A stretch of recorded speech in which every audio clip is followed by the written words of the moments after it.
is the story of a hustler. Everything I sell, I move it fast. I see. Because I can get you financing. And a lawyer. Why did you take that check? Did you not know these guys were... I had no idea. Who say they were duped into participating in an alleged multi-million-dollar fraud ring. Nothing to do with me. It's got everything to do with Not you. at all. You Prove led it. the lambs to slaughter. No, it did not. Oh, you did, are you going to Danny. get sued so Okay, fat? well, cry me a river. It's the story of victims.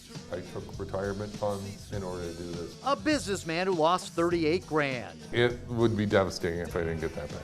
And another who lost $61,000. Wow, that's an awful lot of money. You ain't kidding. And behind it all is the crook who supposedly fooled everybody. The hustler, the lawyer, the victims, and the United States government, who could have and should have had him locked up in a federal prison. These ads are the bait. At least that's what the victims say.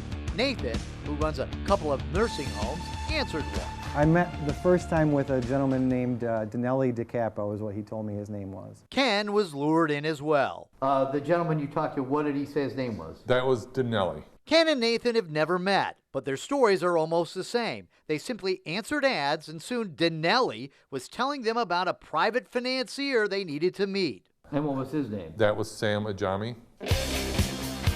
Dinelli then introduced this Sam Ajami, some big shot in an expensive suit who specialized in private investment. Sam Ajami told Nathan, I can do loans that nobody else can do. The banks aren't really lending on a lot of businesses, and I can definitely help you guys, is the approach that he took. Nathan says Dinelli and Sam Ajami convinced him they could get him private money to take his already successful businesses to a new level. So the total amount they were offering was $2.7 million available to me. Ken, who wanted to add to his portfolio of rental properties, was offered several $100,000. Soon both Nathan and Ken were getting emails from a company called Michigan Commercial Resource Locator Incorporated, a company both Sam Ajami and Dinelli said they worked for. It looked like the private investors were approving their loans. I'm skeptical, but it's in writing. I had my attorneys look at it. Everything looked, from the paperwork side, normal. Next, they got loan papers. It all seemed legit. They had an appraiser out here. They had surveyors out here. They were very, very good at what they did. They also had an attorney, Marcellus Long, from a successful Pontiac law firm.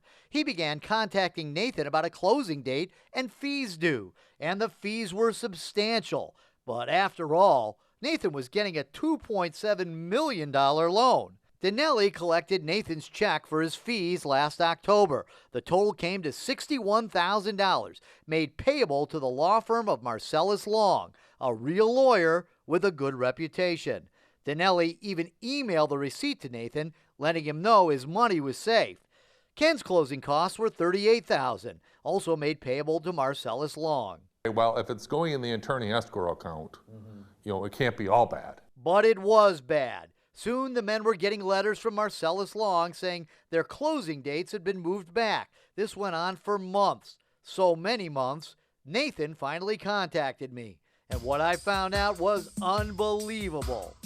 First off, the offices of Michigan Commercial Resource Locator was supposed to be in this impressive building in Detroit.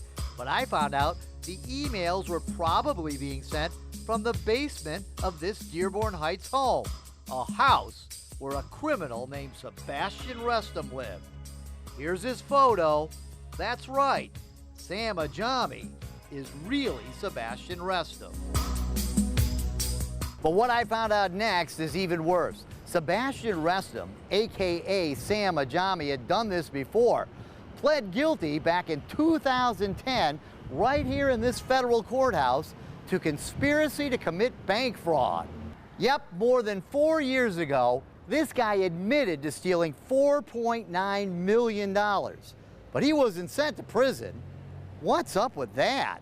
I found out Sebastian Restum was free on a measly $10,000 bond. He'd been scheduled to be sentenced time after time after time for more than 4 years.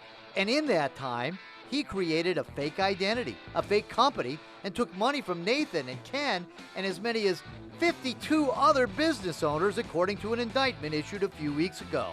Yep, the feds finally arrested Reston, but not before he managed to steal another $2 million, according to the feds, while awaiting sentencing from the feds. Rob Wolchek from Fox 2. I can't talk to Reston, but I can speak to the other people that talked Nathan and Ken out of their money because they haven't been charged with anything. Marcellus Long is still a practicing attorney. You being involved gave a lot of legitimacy to what they were doing.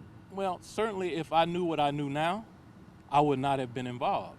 Marcellus said he did about 15 big money deals with Sam Ajami and his fake company, but never checked any credentials. He never even checked Sam Ajami's driver's license. Sam Ajami's a big crook, right? And his real name is Reston, and you're doing his bidding for him. You're making... So your position is that every lawyer has to do background checks on all their clients? Is that what you're saying?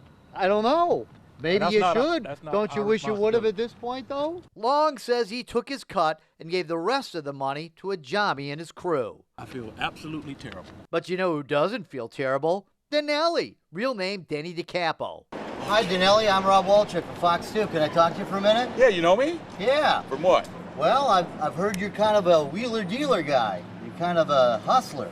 What about? Danny's got a record. Last year, he pled guilty to taking money under false pretenses, a misdemeanor. And this year, he pled guilty to a felony, failure to pay child support.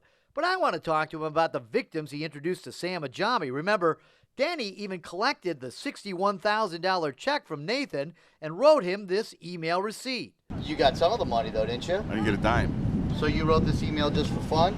I didn't get a dime of that money. It went all to Marcellus Long. Even though Sam Ajami is arrested, Denny is still placing his Craigslist ads, offering private financing. Just here's some of your ads. You're still at Mr. Danelli. Yeah, what about it? Well, who are you setting those people up with? Nobody. They got to go get their own financing. Really? I just so happen to have undercover video of Denny taken just a few days before I confronted him. How's your credit? Pretty good. What, 600, 650? This is like probably 680, Well, I 700. got private money. You're good. You're real good then. I can get you the Really? financing. Yeah. I can get you, it'll be about 10% for 2 years. We'll need an earnest deposit, like $5,000. The whole closing and all that, is that easier when you do it private? Yeah, very fast. Very fast, very easy. At least Marcellus Long says he feels bad for helping out a big crook like Sam Ajami. You didn't know he was Sebastian Reston? Nope. You didn't know he was out on bond? Nope. Didn't know he was a big crook? Nope. But Denny says he's gonna sue Nathan, the poor guy who lost $61,000 by answering one of his ads. He also says he's gonna sue me. What are you gonna sue me? Because you're making acquisitions against myself. I'm making acquisitions. You're making acquisitions. That's your I'm making accusations.